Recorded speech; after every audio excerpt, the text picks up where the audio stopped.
우리나라 기초생활보장제도는 일본 생활보호제도를 뺏겼나? 우리나라에 국민기초생활보장제도가 있다면 일본에는 생활보호제도가 있습니다. 두 제도의 공통점은 생활이 어려운 사람들을 도와 자립의지를 갖도록 한다고 내세우는 점과 접근성이 어려운 점, 지원 금액이 적은 점 등 너무나 유사한 점이 많습니다. 우리나라의 국민기초생활보장제도는 국민기초생활보장법에 근거하고 있습니다. 국민기초생활보장법의 목적은 생활이 어려운 사람에게 필요한 급여를 실시하여 이들의 최저생활을 보장하고 자활을 돕는 것을 목적으로 한다고 규정하고 있습니다. 일본의 생활보호제도는 생활보호법에 근거하고 있습니다. 생활보호법의 목적은 일본국 헌법 제25조에 규정된 이념에 근거해 국가가 생활이 공공한 모든 국민에게 그 공공 정도에 따라 필요한 보호를 실시하고 최저한도의 생활을 보장하는 동시에 자립을 조장하는 것을 목적으로 한다고 규정하고 있습니다. 우리나라 국민기초생활보장제도의 급여 종류는 생계급여, 주거급여, 의료급여, 교육급여, 해산급여, 장제급여, 자활급여 7가지입니다. 일본 생활보호제도의 부조 종류는 생활부조, 주택부조, 의료부조, 교육부조, 출산부조, 장제부조, 생업부조, 개호부조 8가지입니다. 일본은 의료부조에서 개호부조를 분리해 한 가지 더 많을 뿐이고 두 나라의 급여와 부조 내용은 거의 같습니다. 급여나 부조는 남에게 돈이나 물건을 줘서 도와준다는 말로 차이가 없습니다. 또 우리나라의 급여는 수급자의 필요에 따라 7가지 급여의 전부 또는 일부를 실시하는 것으로 한다고 규정하고 있으며 일본의 부조는 요 보호자의 필요에 따라 단급 또는 병급으로 실시된다고 규정하고 있습니다.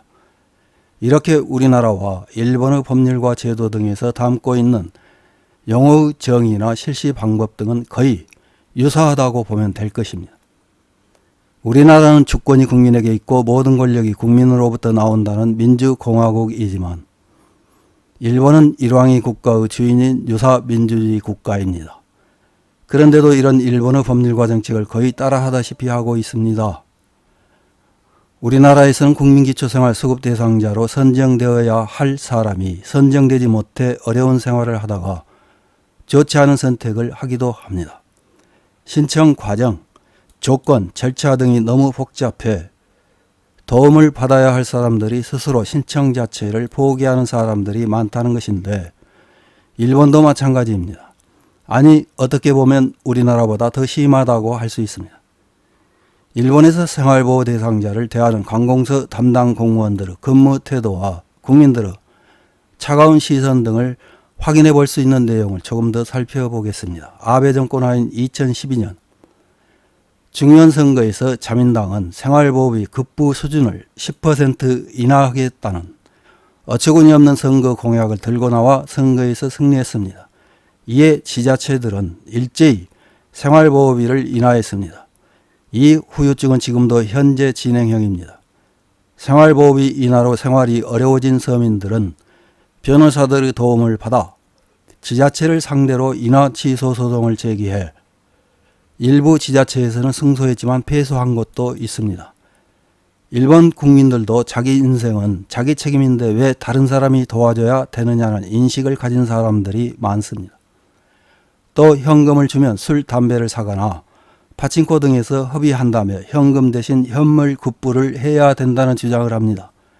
이렇게 생활보호 대상자를 대하는 시선이 차갑다 보니 생활이 어려워도 신청하지 않는 사람이 많습니다. 군마현, 기루시에서는 수급자에게 일정액을 한 번에 지급하는 것이 아니라 매일 1,000엔씩만 주는 비정상적인 집행을 한 것이 드러나 시장이 사과를 한 적도 있습니다.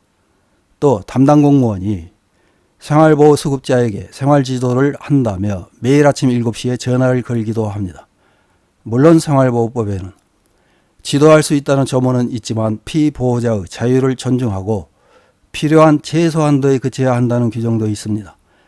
그런데도 이를 제대로 지키지 않는다는 것입니다. 일본 정부에서는 생활보호를 누구나 받을 수 있는 권리라고 말하지만 실제로 신청 현장에서는 권리로 인식하지 않아 문전박대 당하는 경우가 많다고 합니다. 그래서 생활보호를 신청하러 갈 때는 지역의원이나 NGO 단체 관계자들과 동행하라는 말이 있을 정도입니다. 생활보호를 이용할 권리가 있는 사람 중 실제로 이용할 수 있는 사람이 차지하는 비율을 포착률이라고 하는데, 일본의 생활보호제도 포착률은 15에서 20% 정도라고 합니다. 선진 경제대국이라는 일본이지만 포착률이 85에서 90% 정도인 독일, 영국, 스웨덴, 핀란드 등과는 큰 차이가 납니다. 이것은 바로 가족 의존형 복지를 지향하는 일본과 사회복지를 지향하는 서유럽, 북유럽이라는 차이이기도 합니다.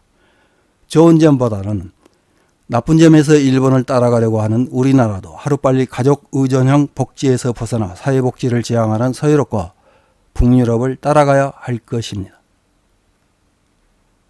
이상입니다.